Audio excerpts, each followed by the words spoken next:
पापा खाना खा लो, आए तो भीख में कुछ भी नहीं मिला। बेटा मुझे भूख नहीं लगी है और ये दुनिया बड़ी बेरहम है, लेना जानती है देना नहीं। बाबा जब भी मैं भीख मांगता हूँ तो अपने आप को बहुत जलील और गिरा हुआ महसूस करता हूँ। अब मुझसे ये काम नहीं होता, मैं पढ़ना चाहता हूँ और जिंदगी में कुछ करना चाहता हूँ। बेटा कोई अपनी मर्जी से भीख नहीं मांगता, ये वक्त और हालात आदमी को मजबूर कर देते हैं। ये सब समय का खेल होता है बेटा, जो एक पल में बड़े बड़े करोड़पति को भिखारी बना देता है। डार्लिंग, मैंने तुम्हें आईफोन 13 प्रो मैक्स तो दिला दिया है। अभी कुछ दिनों बाद आईफोन 14 लॉन्च होने वाला है, मैं उसे भी तुम्हें दिलाऊंगा।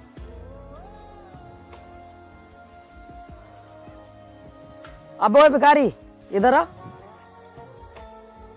अबे भिखारी, अभी तक जिंदा है तू? अरे यार, इन भिखारियों का भी बिजनेस अच्छा है, कुछ काम भी करना नहीं पड़ता है और घर बैठे खाते हैं। साहब ये बिजनेस नहीं, मेरी मजबूरी है। मेरे घर पर पढ़ाई करने के लिए पैसे नहीं थे, इसलिए मैं पढ़ाई नहीं कर पाया। अरे ये तो वही भिखारी है जिसने कल मेरे आईफोन को टच किया था।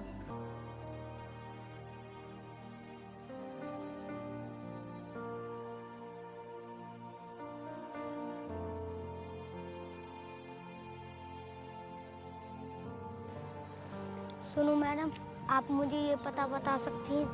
और सड़क छाप भिखारी, तेरी हिम्मत कैसे हुई मेरा आईफोन टच करने की? अबे वो भिखारी, तेरी हिम्मत कैसे हुई मेरी गर्लफ्रेंड के आईफोन को हाथ लगाने की? भाई, एक भीख मांगने वाला अपने गंदे हाथों से हमारे आईफोन को टच करे, इससे ज्यादा हमारी बेइज्जती और क्या हो सकती है। अरे रहने दो, छोड़ो बेचारे को, वरना बेमौत मारा जाएगा।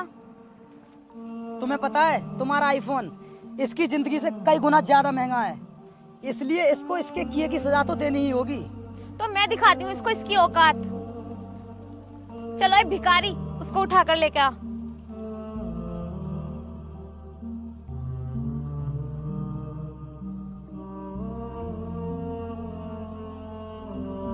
चल अब खड़े खड़े देख क्या रहा है, इसे पैरों में डाल। चल भिखारी, अब भाग यहाँ से, और हाँ, आज के बाद मुझे यहाँ पर दिखाई मत दे जाना।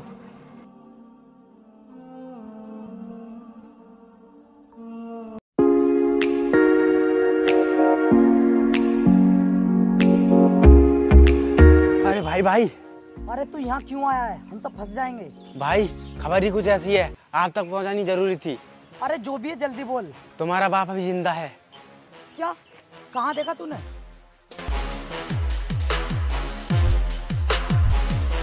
तू जा यहाँ से। अरे यार, जिंदा है तो होने दे, क्या फर्क पड़ता है? और वैसे भी तेरे कागज तो कंप्लीट है ना। यार अगर थोड़ी सी भी गड़बड़ हुई ना, हम सब रोड पर आ जाएंगे। डार्लिंग, तुम चिंता क्यों करती हो? तुम्हें मेरे ऊपर विश्वास है ना? हाँ बेबी, मुझे तुम्हारे ऊपर पूरा विश्वास है।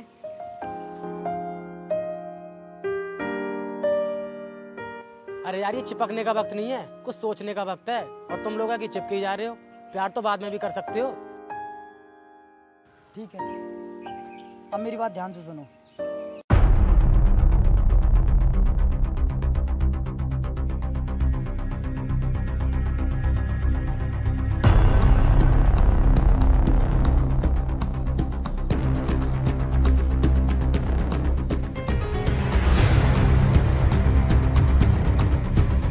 बेटा मैंने तुझे जिस पते पर भेजा था वहीं पर गया था तू? हाँ बाबा, मैं वहीं पर गया था, वो आज आने के लिए बोल रही थी। लेकिन बेटा वो अभी तक तो आई नहीं। बाबा वो आने ही वाले होंगे।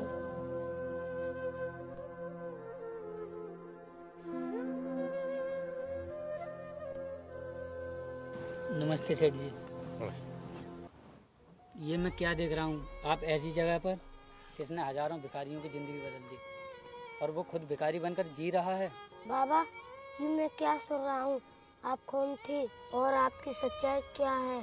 मैं बताता हूँ बेटा, ये वो महान इंसान है जिनकी वजह से कभी इंसानियत जिंदा थी।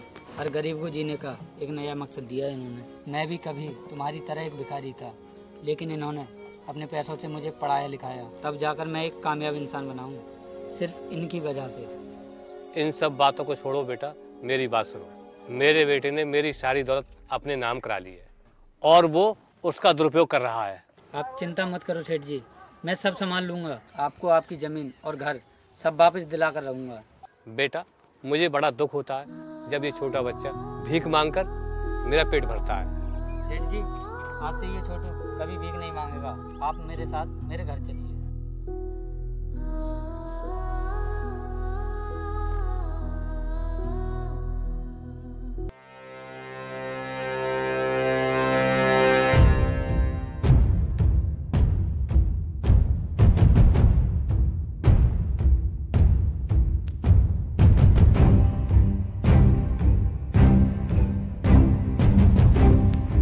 अरे इंस्पेक्टर साहब, आप वो भी मेरे घर पे?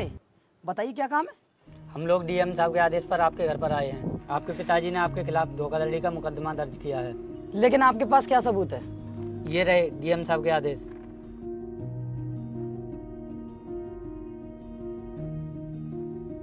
आपके पास कब तक का टाइम है? आपको डीएम साहब से बात करनी होगी। लाओ ये कागज हमें दो, हम लोग निकलते हैं। आओ। अरे यार, ये कौन सा डीएम आ गया जिसने हमारे खिलाफ इतनी जल्दी एक्शन ले लिया? क्या भाई, आपको सच में नहीं पता? नहीं, मैं उसके बारे में कुछ भी नहीं जानता। भाई, ये भाई भिखारी डीएम बन गया है जिसकी हमने कुछ साल पहले बेइज्जती की थी, और उसी ने तुम्हारे पिताजी को अपने घर पर रखा था। चलो जो भी हो, कल हम उससे मिलते हैं।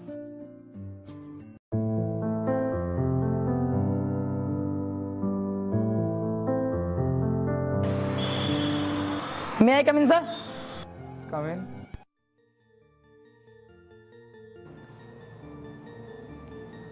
बैठिए। सर, हमें आपसे कुछ जरूरी बात करनी है। बोलो, क्या बात करनी है? और वैसे भी आपको बातें करने का और बातें बनाने का बहुत ज़्यादा ही शौक है। सर, हम कुछ समझे नहीं। सब समझ जाओगे तुम लोग। जब कानून का डंडा उठता है तो बड़े से बड़ा मुजरिम भी गुनाह कबूल कर लेता है। देखिए, आप लोग मेरे ऑफिस में हैं इसलिए चुप हूँ, वरना इसका जवाब मैं अच्छे से देना भी जानता हूँ। सर, शायद आपको पता नहीं है कि आप जिस कुर्सी पर बैठे हैं वो मेरे पिताजी की ही बदौलत है, इसलिए आप हमें रुतबा नहीं दिखा सकते। और हाँ, रजिस्टर्ड हुई ज़मीन पर एक्शन लेने की कोशिश ना करें, वरना आपके लिए ठीक नहीं होगा। और वैसे भी वो मेरे पापा हैं, मैं जैसा चाहूँ वैसा कर सकता हूँ। किसी का खून होने से कोई उसका बेटा नहीं हो जाता, अपना कर्तव्य निभाना पड़ता है। और जिस ज़मीन की बात कर रहे हो वो ऑलरेडी तुम्हारे पिता विश्वनाथ जी के नाम पर रजिस्टर्ड हो चुकी है। बच नहीं पाओगे तुम लोग, धारा 420 के तहत अंदर जाओगे। शायद आप भूल रहे हैं, एक टाइम ऐसा था कि आप गलियों में जाकर भीख मांगते थे, और आज आप इस कुर्सी पर बैठकर इतना उछल रहे हो। अपनी औकात मत भूलो। जब तुमने औकात की बात कर ही दी है तो मेरी बात सुनो। लोग किसी के पास्ट को देखकर नहीं बल्कि उसके प्रेजेंट को देखकर जज करते हैं। और अगर मैं चाहूँ तो तुम्हें अभी इस कुर्सी की औकात दिखा सकता हूँ और तुम्हें भी उसी स्थिति में ला सकता हूँ जिस स्थिति में मैं पहले था। चलो अब निकलो यहाँ से, हमारी मुलाकात अब जेल में होगी।